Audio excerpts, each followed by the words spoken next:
This is Theory of Change. I'm Matthew Sheffield. Thanks for joining me for another episode.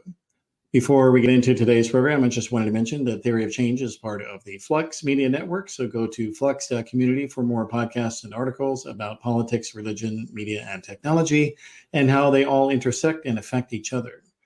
If you want to go directly to the archives of this program, just go to theoryofchange.show, where you can get the video, audio, and transcript of all the episodes. And if you are a paid subscribing member, thank you very much. You have unlimited access to all the content. So I encourage everybody to do that if you can. That is much appreciated. And if you can't afford to subscribe right now, I understand, but you can still help out what we're doing by leaving a nice review on Apple Podcasts or Spotify. Just a simple one. It can be like one sentence or even one word and 5 stars. That actually is super, super helpful. So if you can do that, I really would appreciate that. And if you're watching on YouTube, please do click the like and subscribe button so you can get notified whenever we're posting a new episode. That helps spread the word as well. So thank you very much for everybody on doing that. All right, so with that out of the way, let's get into today's program. Whatever you may happen to think about Joe Biden or Donald Trump, the presidency is not a one-person job. Thousands of people work in the White House to give advice, form policies, or promote them to the public. The work of a presidency is overwhelmingly done by the advisors rather than the person at the top. So part of determining who you should vote for is examining who is giving them advice. In Joe Biden's case, he has surrounded himself by experienced and well-qualified officials, usually people who have worked in their fields for many decades and have a lot of experience. That can have some problems of its own in terms of insularity or perhaps being too routine about stuff. But on the other hand, whatever those problems are, they pale in comparison to the dangers of the people who are angling to staff a Donald Trump White House. As extreme as Trump and his cronies were the first time around, which included sending a violent mob of supporters to the Capitol to attack the vice president and the Congress, a second Trump term promises to be much more radical. That's largely because since he was evicted from the White House, Trump has kept in touch with the same final crew of advisors who accepted and helped his plot to try to steal the 2020 presidential election. And together, they are radicalizing in tandem to fully commit to an authoritarian politics that includes everything from prison camps for immigrants to gulags for political opponents. The president's advisors usually work behind the scenes, though, and the public doesn't get a chance to know much about them. But Donald Trump is different from other politicians in that he takes his advisors from the world of right-wing media, a sector of America's economy that has grown immensely since he came on the political scene. There are a lot of people who will have Trump's ear should he win a second term. And fortunately, Media Matters for America, a progressive media analysis organization, has compiled a huge dossier of who these people are and what they want to do. And we'll have a link to that in the show notes so everybody can check that out. And joining me to discuss this dossier are Matt Gertz. He's a senior fellow at Media Matters who specializes in the connections between right-wing media and the Republican Party. And also here is Madeline Peltz. She is the Deputy Director of Rapid Response at Media Matters, where she focuses on emerging trends in right-wing media. Welcome to Theory of Change, guys. Thanks for having me. Great. All right, well, Matt, so let's kind of start with the historical points here, that right-wing media has always been kind of integral to the Republican Party, much more so than left-wing media, the Democratic Party. But under Trump, things became much, much tighter than they ever had before, right? That's right. And it's the reason for that is because Donald Trump is himself very much a creation of the right-wing media, at least in his more recent incarnation as a Republican Party politician. He is someone who, in the wake of his repeated claims that President Barack Obama was not born in the United States, snagged a weekly guest spot on Fox and Friends, which is the sort of insipid morning show analog on Fox News. And in that role was really able to get a hold of the wants and desires of the Republican base by participating in that discourse, by having an opportunity every week to give his take on the various grievances that were flowing through Fox News at the time.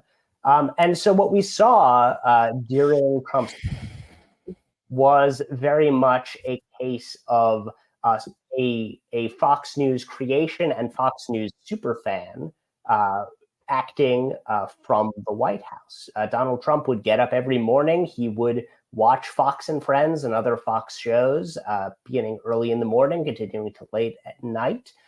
And what he saw on that network really shaped his views, shaped his communication strategy, all aspects of policy coming out of the White House, from pardons to policies to legislation.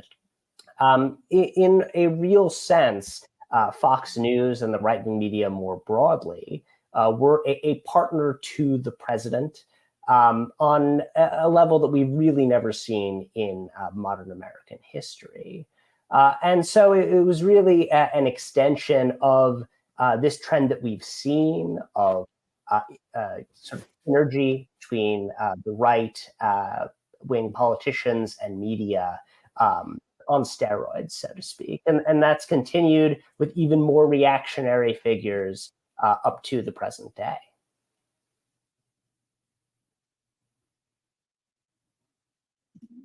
Yeah, that's right. And actually, the other thing that happened during Trump that really kind of exploded was that there was a profusion of other right-wing media outlets which were even more radical than Fox News. Can we talk about those a little bit? I want you both to weigh in on that. Matt, why don't you start first, and then Madeline will hear from you. Sure. I mean, I think what we have to remember about this is that the right-wing media is based on a political and business model in which the primary adversary is often the mainstream press. If you watch or read or consume any sort of right-wing media, one of the first things you'll notice is that the level of media criticism bleeding through is much, much higher than you see in the mainstream press. They are constantly attacking mainstream news outlets and presenting them as illegitimate. And when you do that, you're creating more customers. So what we've seen over the years is, as the right has been able to delegitimize the mainstream press in the eyes of its supporters, they've created more and more people who only want to consume right-wing media. That has obviously created major outlets like Fox News that are fairly well known sort of throughout the media and political ecosystems, but also a wealth of competitors, smaller TV outlets like Newsmax, like OAN, as well as streaming giants like the Daily Wire, a wealth of radio shows on Salem Media and elsewhere, and a lot of independent individuals as well, people who often were on Fox News, like Megyn Kelly or Lou Dobbs, and lost their jobs there for one reason or another, and now are setting off on their own. This creates a real feeding frenzy that we'll often see, in which these are very competitive outlets, all trying to get market share from one another, and so the fights between them can become quite fierce. Yeah, that's right. And the other outlets that have been created since then, some of them many of them are taking advantage of what's known in the media industry as over-the-top cable distribution, and using digital platforms like Roku or Apple TV. Madeline, could you talk about some of these other channels in addition to Newsmax? I think for people who aren't kind of steeped in right-wing media, there are so many of them out there. And, if you're just like a regular cable subscriber, or you don't, look at what's on the Samsung TV or Apple TV news section, you don't even know these things are out there, but they have tons and tons of viewers. And then, of course, they're on YouTube and other places as well. The MAGA media certainly has coalesced towards over-the-top streaming. You see it with QAnon platforms having a sizable presence on Roku, and you also see it on platforms like Real America's Voice and Right Side Broadcasting, which each have their own little shtick. In the case of Real America's Voice, it's like an Fox News on an acid trip, essentially. You have personalities from the very deepest, darkest corners of the right-wing media hosting their own shows, just praising Trump completely 24 hours a day, 7 days a week. And this is a platform that the most hardcore MAGA fans are very in tune with and in touch with. Another example is Right Side Broadcasting, which really the bread and butter of RSBN is these live Trump events and live events. In fact, in general, they have a roving correspondent that is speaking to people in the crowds in rallies. And so if you're a Trump fan and you're tuning into these rallies, which we're seeing increasingly, you're probably watching RSBN. So as the media landscape continues to fracture further and further, the same way that major media companies are trying to get a bite over the top streaming, so too are these fringe MAGA platforms. Yeah, they definitely are. And they, in many cases are getting hundreds of thousands of views on their streams and on their videos, and certainly in the aggregate per month, millions of views across all the different platforms they're on. And then, of course, we have Rumble as well, which is a Peter Thiel funded alternative to YouTube, which is running all kinds of openly racist, white nationalist content, and has no problem with it, except when occasionally they get called out for something extremely egregious that is undeniable. But in the case, though, with some of the channels themselves, like Real America's Voice, Steve Bannon is definitely the star over at Real America's Voice. I think, to some degree, he was fired pretty early, when and we know that he will play a role for a second Trump White House because he worked in the first one. But he was fired so early on in the Trump White House the first time that I think to some degree, unless you're really into, analyzing and reading right-wing media, I think people might have forgotten just what he was up to and how awful he was.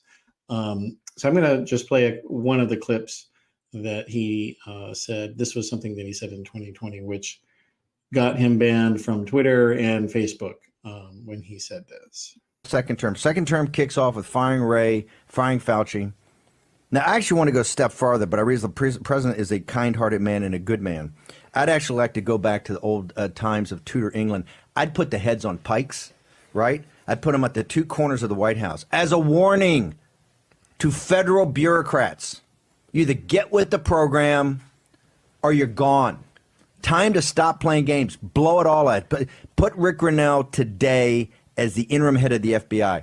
That'll light him up, right? You know what, Steve? Just yesterday, there was the anniversary of the hanging of two Tories in Philadelphia. These were Quaker businessmen who had cohabitated, if you will, with the British while they were occupying Philadelphia. These people were hung. This is what we used to do to traitors. That's how you won the revolution. Nobody wants to talk about it. Revolution wasn't some sort of garden party, right? It was not. It was a civil war. It was a civil war. So, yeah. And that is somebody who, would like to be Donald Trump's chief of staff once again. And Matt, when you watch that clip, some of these MAGA media figures, far right figures, they will like to say, well, I was just exaggerating for dramatic effect. And I'm not actually trying to do that. How serious can we take those claims? What's your take on when they say, well, we shouldn't take that seriously? I think you should assume that they will go as far as they are allowed to go, as far as they are able to go. And the last several years have been an exercise in removing any guardrails that might exist on what they might be able to do if they were given power. I mean, as you mentioned, Steve Bannon was someone who was fired fairly early on from the Trump administration, someone who had been an early supporter of Donald Trump, someone who chaired his campaign in its final stages in 2016. But there were at the time some numbers of Republicans, even within the White House, who thought that someone like Steve Bannon was going too far.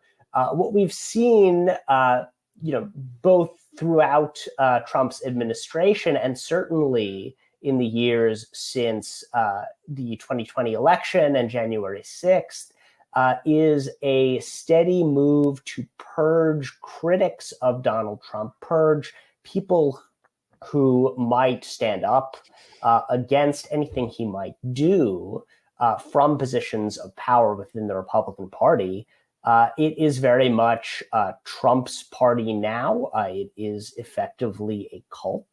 And because of that, if people like Bannon are put in positions of power, they will have much more ability to carry out whatever they want to do than they had during Trump's previous administration.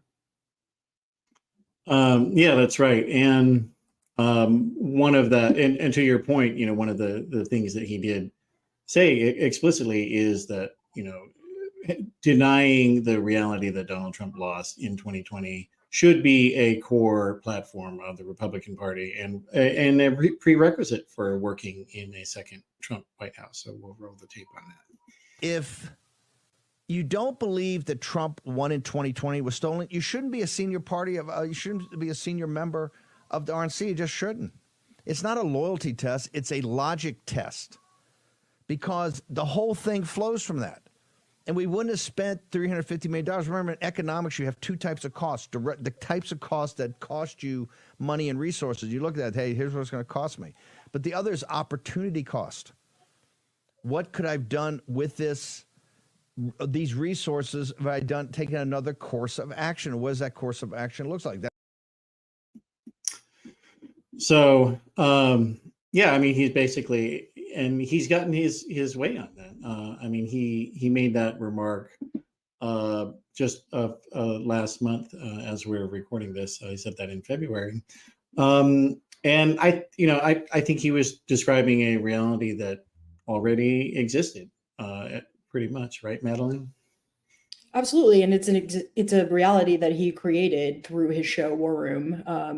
The comment that about the RNC is one tiny data point in the overall picture of the Republican Party and the right-wing media at the moment, which is that this is the attitude that the myth, the lie that the election was stolen in 2020 lives on, and not only that, but is a central point that they are driving home to their base in an attempt to motivate them to vote. And that's the core of their strategy at this point, all these months out, and we'll see how it trends over time.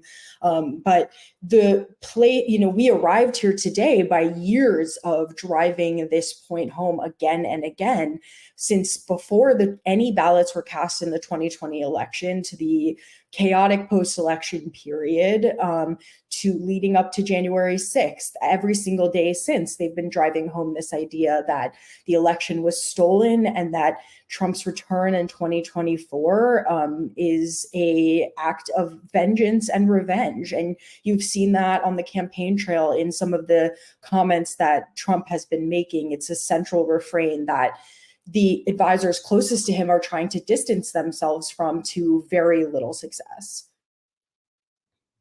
Just to add to that, table stakes right now to become someone in a position of authority in a future Trump administration is acknowledging and, as Bannon says, believing that the 2020 election was stolen. Table stakes for becoming Trump's VP pick is acknowledging or saying out loud in public that if you had been in Mike Pence's position, you would have done whatever Trump wanted. to ensure that he could remain in power, throw out electoral votes, whatever. Anyone who gets in that position is going to do so because they were willing to come forward and say that. And Steve Bannon is the person who's ensuring that that's the case. Yeah, and that's an incredibly dangerous loyalty test that he's having. He's claiming it's not, but of course that's what it is. And either you're going to be somebody who's so insanely delusional that you actually believe the nonsense, or you're so sociopathic that you will say it anyway and not believe it. And neither one of those scenarios is somebody who I think most people would want to be in a significant position of power in the United States. So yeah, but and of course, this Bannon is just one of the cogs in this machine, and the report that you guys compiled talks about many other people. And one of the core things that they're doing, and they're using this kind of plausible deniability strategy of farming out a lot of the planning to third-party groups so that they can say, well, we didn't really have anything to do with this. That's unofficial. These are other people that aren't working with the campaign. But if the campaign themselves isn't doing anything and isn't releasing any plans, then that's certainly fair to go off of, I think. Can you, Madeline, tell us about this whole Project 2025 thing? Sure. Project 2025 is an initiative led by the conservative think tank, the Heritage Foundation. It is based off of a 900 or so page policy book that covers every possible plank of a potential hypothetical second Trump administration's agenda, from governance and staffing policy to a review of every single department at the federal level, LGBTQ rights, abortion rights, education policy, and certainly climate denial factors very heavily. And the initiative is backed by a coalition of over 100 conservative allied organizations. So it's not just the Heritage Foundation, it's the entire conservative movement that has built out the most robust infrastructure behind a potential transition to a second Trump administration. And that's what the 2025 refers to. At the forefront of this effort is the first thing they really put forward is an attempt to purge the civil service, to replace career bureaucrats, experienced diplomats, lawyers, et cetera, with Trump loyalists. And they've repeatedly emphasized that loyalty is prioritized over competency. That's at the very forefront of the message of Project 2025. And they've implemented a system of loyalty tests that are meant to vet applicants into their system to potentially staff a second Trump administration, and really dismantle any safeguards any safeguards within the federal bureaucracy, and consolidate control under what is called the unitary executive theory. And a lot of their policy plans are centered around the idea of Christian nationalism, that America is first and foremost a Christian nation, and that biblical principles are at the forefront of any governing agenda for the next Republican administration. Yeah, that's right. And we'll talk about that more specifically in one of the other people that we talk about next here. But Kevin Roberts, who is the president of the Heritage Foundation, he also has explicitly said that they have even more radical plans, but they're not sharing them with the public. The basis of the plan is public. You can see that at project2025.org. There are parts of the plan that we will not share with the left. The executive orders, the rules and regulations, just like a good football team, we don't want to tip off our playbook to the left. So, Matt, do you think that the national news media in the reporting side? Are they taking this stuff seriously, do you think? It's always hard to say. I mean, when you come down to it, if you are interested in information about Project 2025, you can find it in accounts from the New York Times and other major outlets. Are they flooding the zone with constant coverage about every aspect of how extreme these policies are? No, they are not. When you look at the polling, you see that the American public has really, been able to forget about a lot of the worst aspects of the Trump administration, and as a result are not, I think, properly prepared for how bad things could be if he returns to that position. I mean, part of this, and I think the reason why Schedule F is such an important part of this discussion is while Trump was able to accomplish a lot of terrible things, he was at times stymied by the federal bureaucracy, by Republicans and Democrats who would block his various actions.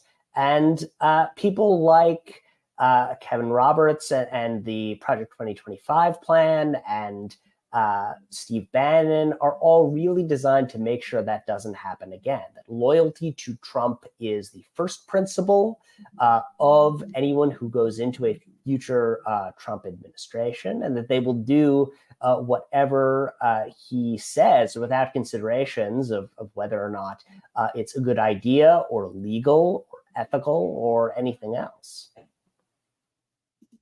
Yeah, and he's also, and as you said, Madeline, that a core component of this is Christian supremacism or Christian nationalism, as people sometimes call it. And I think again, this is a bedrock principle for the American reactionary movement. They've always had this desire, but the Republicans who came before Trump, the politicians, they were not really interested in doing that because in many cases they were not, like Ronald Reagan was not religious really at all. And George H.W. Bush seemed to be kind of just like a generic kind of Anglican, I believe he was when he was alive. And but Trump, he's not religious himself either, of course.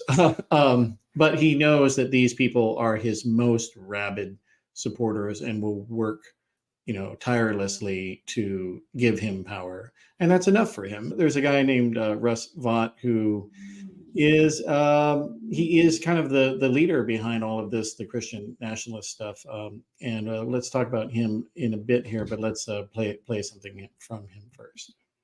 Are your I guess your idea is to create kind of Handmaid's Tale and Cromwell's Cromwell's Puritan movement all in the United States at the same time. That punch list she went through is pretty is pretty interesting. Is there any reality to their overreaction and meltdown on all this, sir? No, they're just trying to scare Christians across the country from being engaged in the political process. And this is actually part of a 100-year strategy, and it's to level accusations on any particular regime priority, whether that's having a rule of law that considers all of us on the basis of being made in the image of God. They call us bigots for believing that. They call us racist for believing that. And now in this area, they want to, if you're a Christian, they want to call you a Christian nationalist. And all I'm saying is that we're meant to be a Christian nation. We should be a Christian nation. We should provide religious liberty for everyone in this country to practice their faith.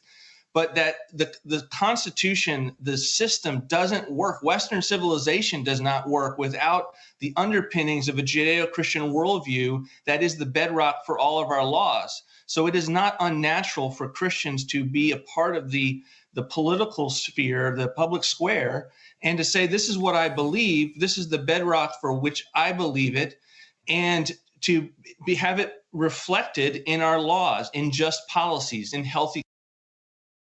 Yeah. So it's I mean, that's, and once again, just to go back, Matt, to what we were talking about earlier, like this, of course, is a conversation that occurs on Steve Bannon's show because he is the hub for all this stuff. But he, once again, is doing this, oh, this is not, you shouldn't take it seriously when people say this is extreme or we say extreme things. Like this is just like a very, very common rhetorical trope for these guys. And it's a way to kind of shield their extremism, to make people not take it seriously, even their own supporters, seems like, or I don't know what's going on here. I mean, I think a big part of it is interfactional in nature. I mean, obviously, the Christian nationalists are a increasingly powerful part of the Republican Party, but they're not the only part of the Republican Party. And so keeping at least a little bit quiet on exactly what that movement is trying to accomplish is in its interests right now. I mean, you could sort of hear it when he kind of throws in the Judeo-Christian worldview in the end there, which is, the Jews can have a cookie. It's fine. Yes, it's a Christian nation, and everyone else here is just our guests. But don't worry, it'll all work out. They are trying, and you see that every time this idea of Christian nationalist makes its way into a mass audience. The instant recoil from the people who espouse its principles is to say, "Oh no, this is just an attack on Christians." It's fairly dishonest, but that's basically par for the course. It is. And for people who are interested, we actually have on Theory of Change done a couple of episodes on the history of the term Judeo-Christian. It was completely made up and doesn't really have any sort of meaningful context in the American legal system, because the American legal system is mostly based on Roman law and English law. And those, of course, really had nothing to do with the Bible. Needless to say. So we'll have links in the show notes for anybody who wants to check those out. Did you want to weigh in on that clip at all, Madeline? Or we can move on. Yeah, I think Christian nationalism is just the latest nomenclature on the right for the long-standing Christian white supremacist agenda that has gripped the Republican Party. It started being organized in the fruits that you're seeing bear today really started being organized in the 90s in a lot of ways with the moral majority, the election of George W. Bush, and the first mobilization of evangelicals as a major voting bloc. And as the Republican Party has further radicalized, moved towards explicit white supremacist ideology, the religious fundamentalism has fused with Trumpism to create what they're calling Christian nationalism. And it's really just repackaging long-standing trends on the right. Trump isn't exactly a churchy guy. He isn't someone who is, you see, going to mass every day, but they have somehow turned him into this Jesus-like figure. And so there is a fusion between the brash sort of playboy billionaire style and the religious fundamentalism that has undergirded the right for decades. Yeah. Yeah, and to circle back on the Judeo-Christian term, like it's, as you were saying, Matt, it is kind of a fig leaf to try to pretend to be religiously pluralist, but it's notable that, they don't mention, well, what about Hindus? What about Muslims? What about atheists? All of those non-Christians and non-Jews do not have religious freedom. And if you delve deeper within the right-wing, theological systems, they do explicitly state that only Christians deserve full religious freedom and Jews can have some, and everybody else, they're lucky if they live here at all. And, one of the other figures who is very pivotal to this MAGA media universe and political sort of kitchen cabinet for Donald Trump is this guy named Mike Davis. I don't have a good clip for him yet, so we're not going to roll one here. His most radical stuff is on Twitter. Like he did say, for instance, how about gas chamber for members of Congress lying to America? And he has talked about putting various people that he doesn't like in a gulag multiple times. And it's extremely concerning, right, Madeline? Yeah, Mike Davis spends a good portion of his day unloading an unfiltered stream of consciousness onto the internet. A lot of that ends up being racist, targeted attacks against prominent Black women in American politics. As you said, he has many fantasies of extrajudicial murder. In response to crime problems in American cities. He is an advocate for undermining the rule of law, especially at the executive level. And he is the founder of this legal think tank called Article 3 Project that really sprung onto the scene in the right-wing media with the nomination of Ketanji Brown Jackson.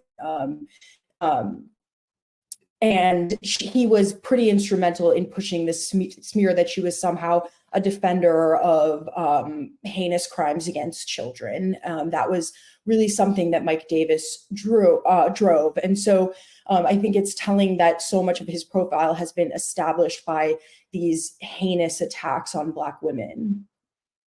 Yeah, and it's important to note that Mike Davis is not just some, random guy shit posting on Twitter. He is somebody who was a clerk for Brett Kavanaugh when he was a lower level judge.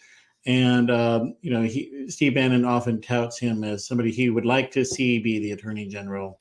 And if not that, have some non-confirmed White House position within the Trump administration. And that seems extremely likely that he would have such a high status position. So, this guy, I think, out of all the people that we are talking about here today, is, to me, the most deranged and sociopathic individual, I would say.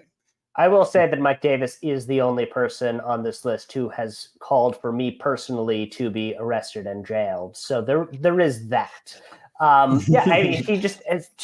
He spends a lot of his time going on different podcasts and going on social media and explaining that he has lists of people that he has developed who would be arrested, charged, imprisoned, deported if he were to have a high-ranking position in the Justice Department. It's never clear how much of that is a shtick or how much of it is serious. Again, my general tendency is to assume that these people will go as far as they are able to go, and that shtick can very easily become reality under those circumstances.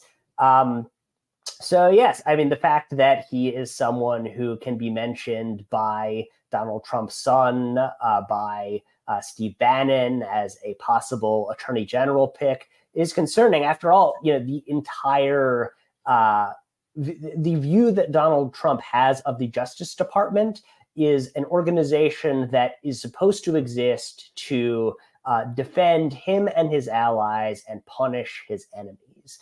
He got very, very angry during his term in the White House when the Justice Department did not behave that way. And I think one of his top priorities, if he returns to that office, will be to make sure that the Justice Department does not exist as an organization separate from his personal whims. And someone like Mike Davis would certainly be willing to be the hammer that Trump is looking for. Yeah, and he would certainly know what buttons to push and who to fire and what policies to put in, because he knows it from the inside as a as a clerk for a high level federal judge. To your point about these lists of people that he claims he wants to imprison or do whatever to, and Bannon, as we played earlier, wants to fire people who don't agree with him about 2020.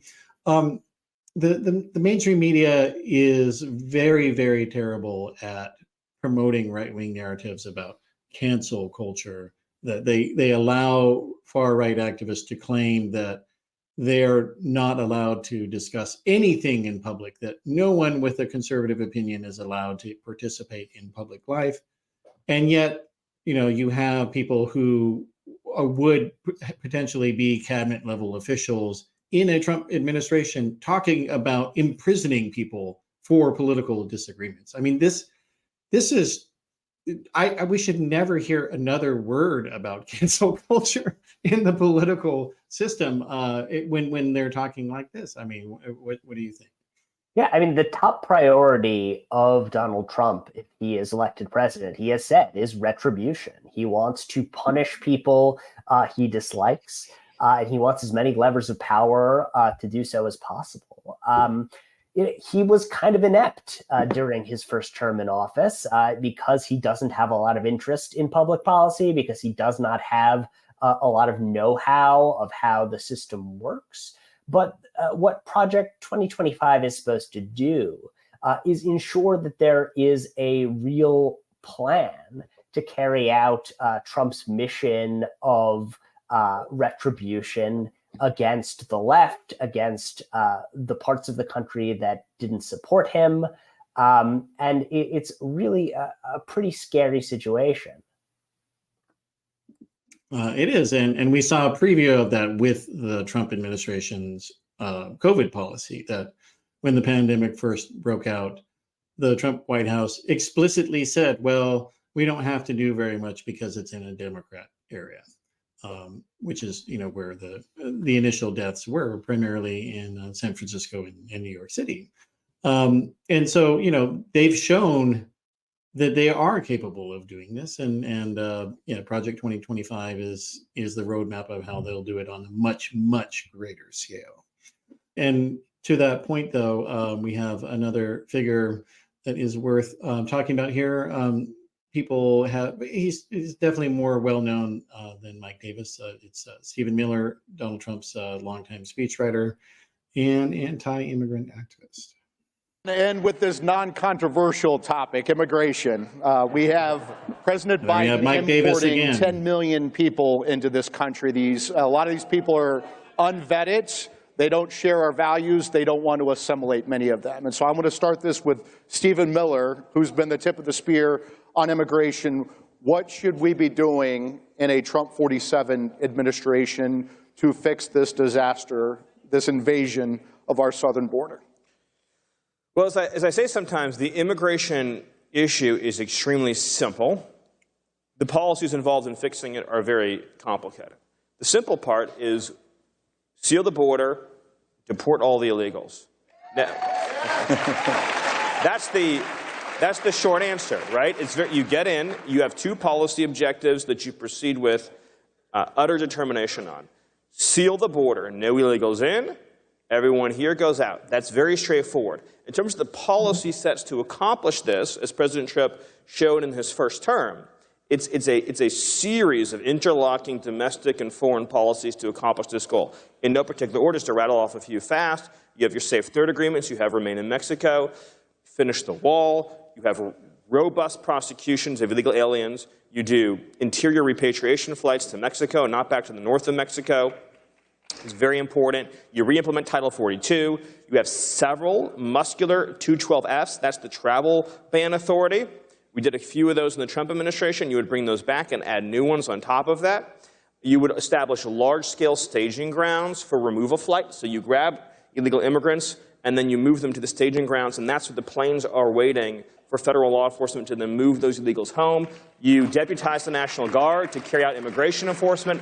And then you also deploy the military to the southern border, not just with a mission to observe, but with an impedance and denial mission. In other words, you reassert the fundamental constitutional principle that you don't have a right to enter into our sovereign territory, to even request the asylum claim. The military has the right to establish a fortress position on the border and to say no one can cross here at all. Yes. So, yeah, that's actually some incredibly radical policy that he just described there. Matt, you want to kind of summarize what, like, if people aren't familiar with some of the terminology that he used there, what exactly did he mean by that? What he means is that they're going to deputize the National Guard from red states and nationalize it in blue states. They're going to then basically go door to door through U.S. cities, rounding up anyone who looks like they might be an immigrant, which means, you know, brown people, effectively. And then they're going to try to put them in camps and deport them somehow. This is a horrifying plan. It is one that is against our fundamental values. It is one that would cause horrific damage to families across the country. It is also a very poorly thought out plan. And because of that, would almost certainly be a total shit show disaster. We're talking about millions and millions of people, some of whom have been here for decades. Trying to round them up and put them on planes is going to cost a substantial fraction of the U.S. budget for many years. This is very complicated, as well as villainous in its very nature. But it's something that people like Stephen Miller are saying that they want to do, and something that Trump supports and throws as much weight behind as possible. And so, again, we need to take seriously that these sorts of horrific policies, which are very obviously in violation of U.S. law, treaty obligations, and basic humanity, could actually come to pass. They could, yeah. And I mean, these are prison camps like that he's talking about, large prison camps with millions of people, tens of millions of people potentially being constructed in the United States. And Trump, as you said, has in fact, endorsed this idea. But to the extent that you hear coverage of Donald Trump's more negative aspects, it's more, he said this thing, he made this post on his website, and it's not so much about the policy. And I would bet, so for instance, and I don't know if there's been any polling on this that I can think of off the top of my head, but on abortion, for instance, when people have multiple pollsters have asked the public, who do you think is responsible for Roe versus Wade ending? Many people, not even, the majority of people do not say Donald Trump was responsible for it. And I think a similar thing, if you ask the average American, do you know that Donald Trump wants to build prison camps for millions of people in the United States? Do you support that? It's almost unbelievable in some sense, right, Madeline? That goes back to this idea of the absurdity, that they intermingle the authoritarian and the absurd simultaneously, such that it won't be taken seriously, is what I would say. What's your thought? Yeah, and I think that's why you see the Biden administration or the Biden campaign really zooming in on Project 2025 as a heuristic for these extreme policies. I think in that CPAC panel, I was in the room when that panel was happening, and just the extreme arrogance and hubris of these people, that the idea that these policies are widely popular, I think, is a miscalculation on their part. In this past week, Miller, Bannon, and others have made clear that the results from Super Tuesday and the general election candidacy, presumptively of Donald Trump, will be a referendum on mass deportations. And that's the bet that they're making. And I think that it's critical for the mainstream media to make that front and center, that the top priority of a second Trump administration is not kitchen table issues like healthcare or taxes. It's punishing brown people and making sweeping assumptions about who should and shouldn't be here, and then ripping fathers and mothers and children out of their long-held neighborhoods and sending them back to a country that many people don't know as their home. And so this is the choice that's in front of us right now. Yeah. And in many cases, because they have also talked about getting rid of the idea of birthright citizenship, they're talking about sending people to a country they have never even been to and dumping them off there. And it's just, yeah, like this is the kind of stuff that the mainstream media should be talking about, that instead of, particular scuttlebutt about, what attorneys of Trump are mad at each other, or, these things he, nasty thing he said about a judge or whatever. Like, obviously those things deserve some amount of coverage, but the things that people should know is the actual agenda of Donald Trump. And, it needs a lot more coverage, in my opinion. What's your take, Matt? Yeah, I think that's right. I mean, Donald Trump is someone who says that immigrants are poisoning the blood of the country and that his political enemies are vermin. That is a level of rhetoric that is so wildly inappropriate, so out of step with America's historic values, that it really should be front page news every time he says something like that. But it's not. I think in many cases, we've seen the mainstream press become kind of inured to his most extreme language, and has really, by doing that, allowed the American public to kind of fall asleep on some of these horrific statements and plans. Yeah, well, I think that is the last of our clips here that we've got for the episode. Is there anything that either one of you wanted to add, or feel like we didn't touch on that we should? Just Media Matters is sharpening our focus on the MAGA media, and we're going to continue to ramp up coverage over the next year, less than a year to the election. And this is something that we're really closely paying attention to, and we hope that our audience is too. Yeah. Okay. And I should also mention that people should also check out the full guide, because the people that we discussed here on this conversation, this was only a subset of the individuals who are covered.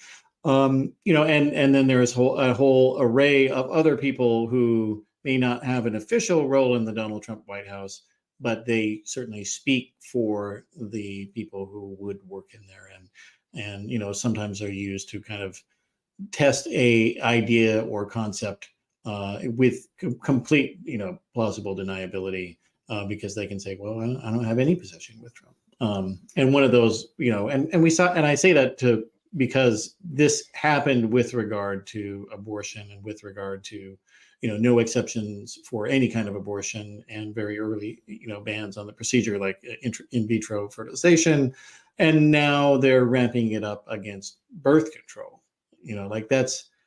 That's another critical area where I think that the average non-political person, especially if you are somebody who can have children, that this is something that will directly impact you, and they want to take it away.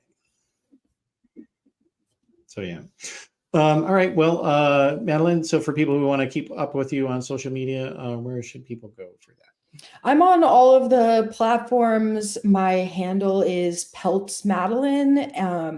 I'm on X, but also on Threads and Blue Sky. So you can check me out there. But most importantly, just follow my work on the Media Matters website. Okay. And how about you, Matt? And I'm at Matt Gertz, not at Matt Gates, at Matt Gertz, at all of the major platforms as well. Okay, great. Well, I encourage everybody to follow you on those places, and thanks for being here. Thanks so much. All right, so that is the program for today. I appreciate everybody joining us for the conversation, and you can always get more if you go to theoryofchange.show. You can get the video, audio, and transcript of all the episodes. And if you are a paid subscribing member, thank you very much. You are making this possible, and I really, really do appreciate it. And I understand if you can't afford to subscribe right now, but you can help out the show if you just leave a short little review on Apple Podcasts. Tell people that you think it's great. That actually is really helpful. It helps Apple or Spotify or any of the other ones that you might be listening to recommend it to their people, the other people who are on the site. So if you can do that, I really do appreciate that. And if you're watching on YouTube, please do click the like and subscribe button so you can get notified whenever we post a new episode. That is helpful as well. So that's it for this one. I will see you next time.